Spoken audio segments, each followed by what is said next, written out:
কোনে গ্ৰেপ্তাৰ কৰিছিল হিমন্ত বিশ্ব শৰ্মা? হিমন্ত বিশ্ব শৰ্মাই হাতত মৰণাস্ত্ৰ লৈ আলফা কৰিবলৈ গৈছিল। হিমন্ত বিশ্ব শৰ্মা আলফা আছিল। আলফাৰ পৰা মুখ্যমন্ত্ৰী হোৱা বুলিও কটাক্ষ হিমন্ত বিশ্ব শৰ্মাক। কংগ্ৰেছ বিজেপিৰ মাজত তীব্ৰ সংঘাত। চামগুৰি সমষ্টিৰ উপনিৰ্বাচনে এইবাৰ উত্তাল কৰি তুলিলে ৰূপহীঘাট।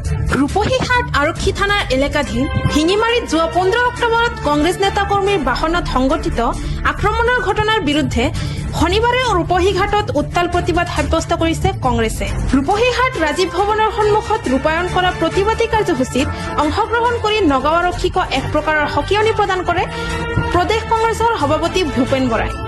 লগতে মুখ্যমন্ত্ৰীৰ বিৰুদ্ধেও বহুকেইটা বিস্ফোৰক মন্তব্য কৰি হিমন্ত বিশ্ব শৰ্মাৰ ইতিহাস বৰ্ণনা কৰিলে অসম প্ৰদেশ কংগ্ৰেছৰ সভাপতিগৰাকীয়ে।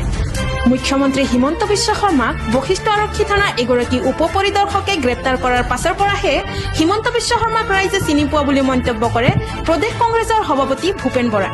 তেওঁ হিমন্ত বিশ্ব শৰ্মা সহস্ৰ সংগ্ৰামত বিশ্বাসী বুলিও আন এক মন্তব্য কৰি আলফাৰ পৰা মুখ্যমন্ত্ৰী হোৱা বুলিও কটাক্ষ কৰে। এসময়ত হিমন্ত বিশ্ব শৰ্মা আলফা আছিল বুলিও ৰাজহুৱা ভাষণত উল্লেখ কৰি ভূপেন বৰাই কয়, হিমন্ত বিশ্ব শৰ্মাই হাতত মৰণাস্ত্ৰ লৈ আলফা কৰিবলৈ গৈছিল। তাৰ পৰা আহি ভৃগু ফুকনৰ ঘনিষ্ঠ হ'ল। পৰৱৰ্তী সময়ত প্ৰফুল্ল কুমাৰ মহন্ত আৰু হিতেশ্বৰ শইকীয়া আৰু সৰ্বানন্দ সোণোৱালৰ ঘনিষ্ঠ হৈ তাৰ পৰৱৰ্তীতে সোণোৱালকে লেং মাৰি আজি হিমন্ত বিশ্ব শৰ্মা অসমৰ মুখ্যমন্ত্ৰী হৈছে। হিমন্ত বিশ্ব শৰ্মাক অসমৰ ৰাইজে মুখ্যমন্ত্ৰীৰ আসনত অধিষ্ঠিত কৰা নাই বুলিও কয় ভূপেন বৰাই। সৰ্বানন্দ সোণোৱালৰ ফটো চাই অসমৰ ৰাইজে বিজেপিক ভোটদান কৰিছিল, কিন্তু হিমন্ত বিশ্ব শৰ্মাই পিছ দুৱাৰেদি অসমৰ মুখ্যমন্ত্ৰীৰ আসনত অধিষ্ঠিত হৈছে বুলিও কটাক্ষ কৰে ভূপেন বৰাই। 2026 চনৰ মে'ত ৰাজভৱনত অসমত কংগ্ৰেছ চৰকাৰে শপত গ্ৰহণ কৰিব বুলিও উল্লেখ কৰি আৰক্ষীক এক প্ৰকাৰৰ সকিয়নি প্ৰদান কৰে কংগ্ৰেছ সভাপতিগৰাকীয়ে।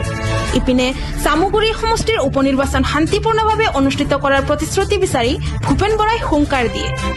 আৰক্ষীয়ে নিৰাপত্তা দিব নোৱাৰিলে কংগ্ৰেছ কৰ্মীৰ নিৰাপত্তা কংগ্ৰেছ কৰ্মী নিজেই কৰিব। বিজেপি কৰ্মীৰ প্ৰথমটো শিলগুটি নিজেই মূৰ পাতি ল'বলৈ সাজু বুলিও মন্তব্য কৰে ভূপেন বৰাই। উল্লেখ্য যে কংগ্ৰেছ নেতাকৰ্মীৰ ওপৰত সংঘটিত আক্ৰমণৰ ঘটনাত জড়িত 9জন অভিযুক্তক গ্ৰেপ্তাৰ কৰি জামিন দিয়াৰ কথাও উল্লেখ কৰি পৰৱৰ্তী সময়ত অধিক তদন্তৰ প্ৰতিশ্ৰুতি আৰক্ষীয়ে প্ৰদান কৰাত প্ৰতিবাদী কাৰ্যসূচী প্ৰত্যাহাৰ কৰে কংগ্ৰেছ নেতৃত্ব। ইপিনে বিহালী সমষ্টিৰ উপনিৰ্বাচনৰ প্ৰাৰ্থী বিৰোধী ঐক্যৰ আলোচনা মৰ্মে চূড়ান্ত কৰাৰ কথাও ভূপেন বৰাই উল্লেখ কৰে। শনিবাৰে ৰূপহীঘাটত কংগ্ৰেছে ৰূপায়ণ কৰা প্ৰতিবাদী কাৰ্যসূচীত প্ৰদেশ কংগ্ৰেছৰ সভাপতি ভূপেন বৰাৰ উপৰি সাংসদ প্ৰদ্যুৎ বৰদলৈ, ৰকিবুল হুছেইন, বিধায়ক ৰেকিবুদ্দিন আহমেদ, শিৱামণি বৰা, আসিফ নাজাৰ, নজৰুল সহ কেইবাগৰাকী কংগ্ৰেছ নেতাই অংশগ্ৰহণ কৰে। এইজন হিমন্ত বিশ্ব শৰ্মাক অসমৰ মানুহে চিনি পাইছিলে যেতিয়া বশিষ্ঠ থানাত তেওঁক এজন চাব ইন্সপেক্টৰে গ্ৰেপ্তাৰ কৰি লৈ গৈছিলে। মই সেইকাৰণে সদায় হিমন্ত বিশ্ব শৰ্মাক আমি ইয়াত কৈ আছো যে প্ৰত্যেক সন্যাসীৰে অতীত আছে আৰু প্ৰত্যেক পাপীৰে ভৱিষ্যত আছে। আপুনি যি কৰ্ম কৰিছে তাৰ ফল আপুনি ভুগিব। কিন্তু যদি হিমন্ত বিশ্ব শৰ্মাই ভাবিছে যে শিৱামণি বিধায়িকাৰ গাত যদি হাত দিওঁ, আমাৰ আসিফ নাজাৰ বিধায়ক গাত যদি হাত দিওঁ, কংগ্ৰেছ পলাই যাব, কংগ্ৰেছ শুই থাকিব, ইলেকশ্যন নহব আৰু বিজেপিয়ে ৱাক অভাৰ পাব। আজি মই সমগ্ৰ নগাঁৱৰ ৰাইজক হাজাৰ হাজাৰ বাৰ শতকোটি প্ৰণিপাত জনাই কৃতজ্ঞতা দিম যে এনেকুৱা ষড়যন্ত্ৰ প্ৰদ্যুৎ বৰদলৈৰ বিৰুদ্ধে যোৱা ইলেকশ্যনত হৈছিলে।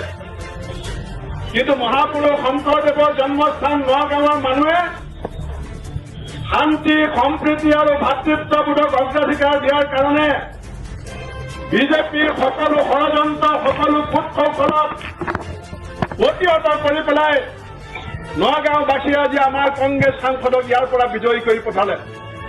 মই এইখন অসমৰ এটা সন্তান হিচাপে আপোনাক ক'ব বিচাৰিছো, টেলিভিশ্যনত মোৰ কথা ৰেকৰ্ডিং ৰাখিব। 2026 চনৰ মে' মাহৰ ভিতৰত গভৰ্ণৰ হাউচত কংগ্ৰেছ দলৰ চৰকাৰে শপত গ্ৰহণ কৰিব।